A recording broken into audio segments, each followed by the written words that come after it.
Sahabat semuanya, di sini kita akan coba menelusuri sebuah kisah kehidupan tentang awal mula terpisahnya antara dunia jin dengan dunia manusia.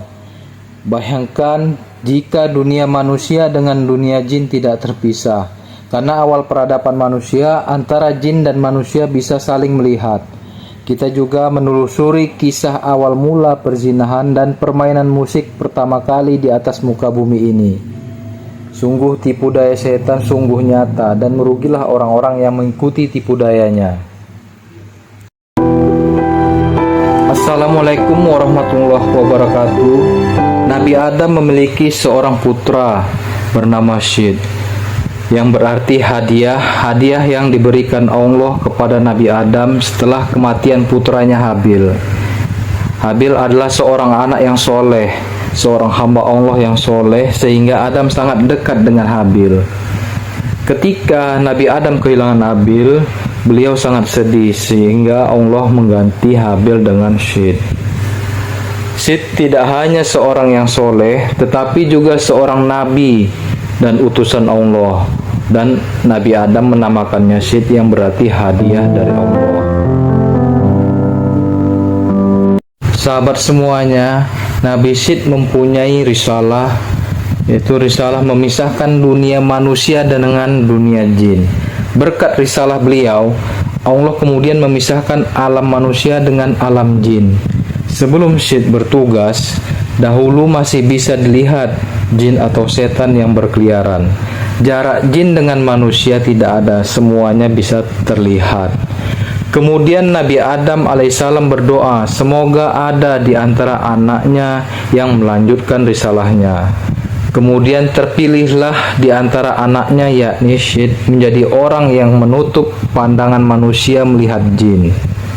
Nabi Syed diizinkan oleh Allah mendapatkan wasilah dari Nabi Adam. Nabi Adam berpesan kepada anaknya Nabi Syed agar tidak menyampaikan risalah ini kepada Qabil, karena Nabi Adam khawatir Qabil akan berbuat dengki kepada Syed. Maka secara diam-diam Syed diajarkan Nabi Adam mengenai ilmu rahasia wasilah yang diberikan Allah untuk diteruskan kepada Syed. Nabi Syed memimpin dengan hukum Allah, dan dia membawa persatuan di antara orang-orang yang bersamanya. Tetapi setan tidak begitu saja menghentikan rencananya. Di pihak lain, Qabil dan keturunannya berkembang dan terus berkembang, melebihi orang-orang Syed. Qabil memiliki keagresifan dalam perilakunya yang serakah, yang sombong, memiliki karakter yang keras sehingga sulit untuk bergaul dengan Nabi Syed. Lalu apa yang dilakukan Qabil? Qabil memutuskan untuk pergi meninggalkan Nabi Syed dan pergi ke suatu tempat yang sangat jauh.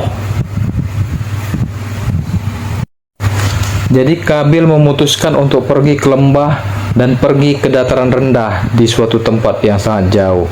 Sementara Nabi Syed telah menerima perintah dari Allah di dalam syariatnya bahwa Nabi Syed dan kaumnya dilarang untuk berbaur bersama orang-orang yang telah pergi ke pihak golongannya Qabil. Dari sini ada perbedaan antara pihak Qabil dan pihak Nabi Syed. Para pria dari pihak Qabil memiliki wajah yang jelek-jelek, sementara para wanitanya memiliki wajah yang cantik. Sedangkan kalau di golongan Nabi Syed yang tersisa dari mereka, pria di sana memiliki wajah yang tampan, sementara para wanitanya biasa saja, tidak begitu cantik seperti golongannya Qabil. Dikisahkan bahwa iblis merubah dirinya dalam bentuk seorang lelaki muda layaknya seorang pencari kerja, dan dia pergi ke pandai besi yang biasa bekerja dengan logam dan bekerja untuk pandai besi tersebut. Apa yang dilakukan iblis?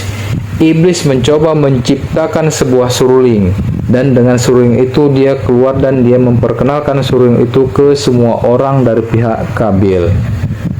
Perlahan dia membuat suara, suara-suara yang orang-orang belum pernah mendengar sebelumnya, karena nggak ada suara orang yang pernah mendengar seperti itu. Karena saat itu barulah permulaan zaman kehidupan manusia. Lalu iblis pun juga menciptakan sebuah drum kecil dan menabuhnya. Semua orang menghampiri, semua orang bertanda tanya, suara apa itu?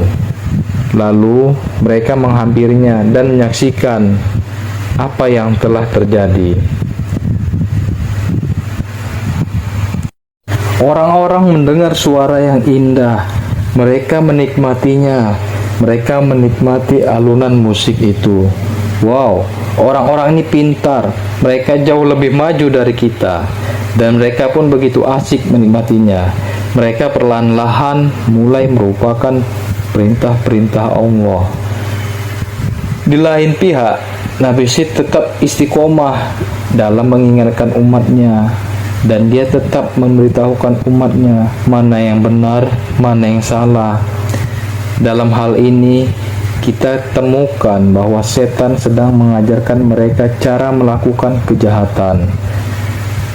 Sehingga seruling pun dibuat dan suaranya sangat indah. Dikisahkan bahwa ketika dia membawa seruling kepada mereka, dia memulai memindahkan tubuhnya ke dalam seruling itu.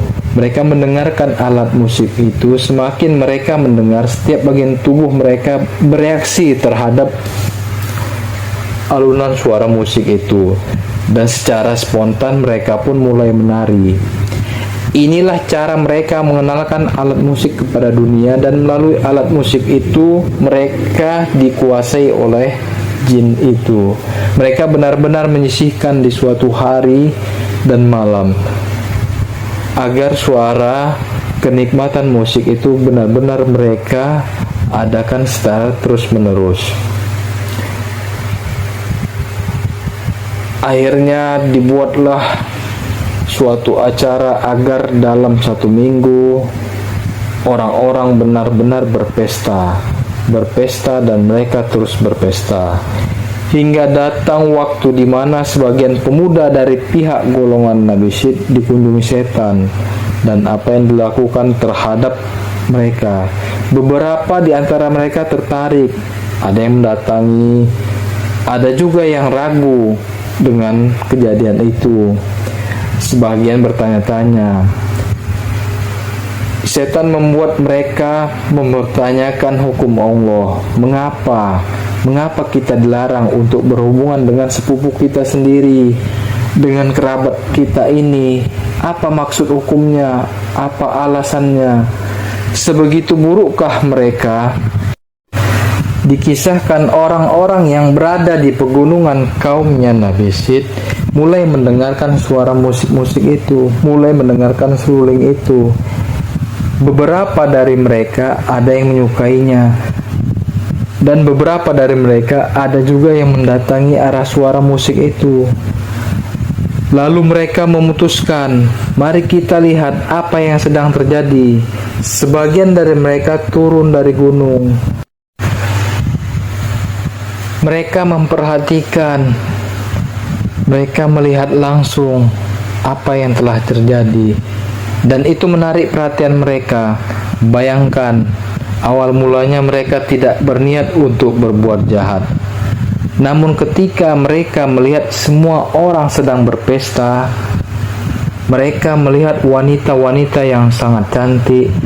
Lalu mereka pun datang mendekat, dan ketika mereka semakin mendekat, mereka terlihat begitu terikut suasana kemeriahan, suasana pesta. Subhanallah, mereka adalah pria-pria yang tampan, sehingga para wanita mulai menggunakan apa yang biasa disebut dengan tabarus. Tabarus yaitu mulai menampakkan kecantikan mereka dan mulai berdandan untuk menarik perhatian para pria-pria itu.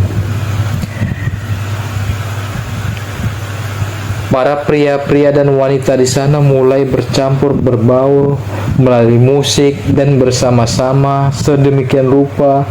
Akibatnya interaksi alami dan biologis reaksi di dalam pria dan wanita itu Dan setan sendiri memainkan perannya sehingga pergaulan bebas pun mulai terjadi tanpa batas.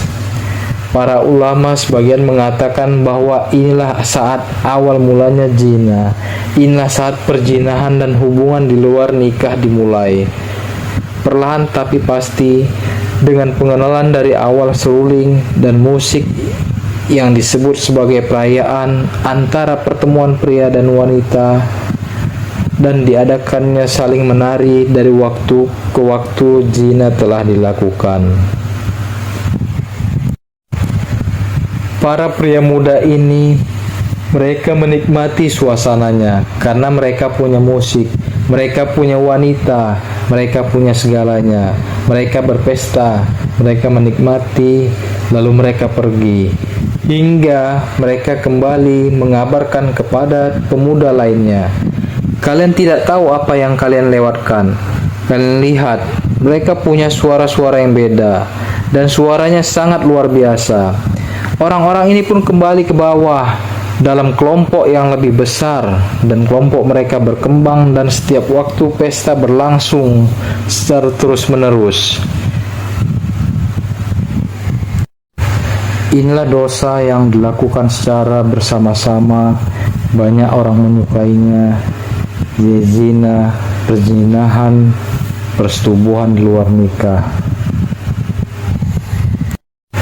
Setan sangatlah pintar, dia mengerti hati manusia. Setan melakukan segala cara agar anak cucu Adam terpedaya, tidak lagi mematuhi perintah-perintah Allah Subhanahu wa Ta'ala. Setan menggiring manusia melalui alunan-alunan musik sehingga mereka melupakan perintah-perintah Allah. Sementara Nabi Syed terus berdakwah, terus menasehati, selalu mengajak agar orang-orang mematuhi perintah Allah Subhanahu wa Ta'ala, terus mengajak orang agar selalu beriman, bertakwa kepada Allah. Nabi Syed hidup beberapa dekade kemudian, dan beberapa riwayat sebagian ulama menyepakati bahwa dari keturunannya lah datang sebagian besar para nabi. Sebagian besar nabi menyambung kepadanya, dan beberapa mengisahkan semua nabi bersambung kepada garis keturunannya Nabi Syed. Tidak ada yang turun dari Kabil.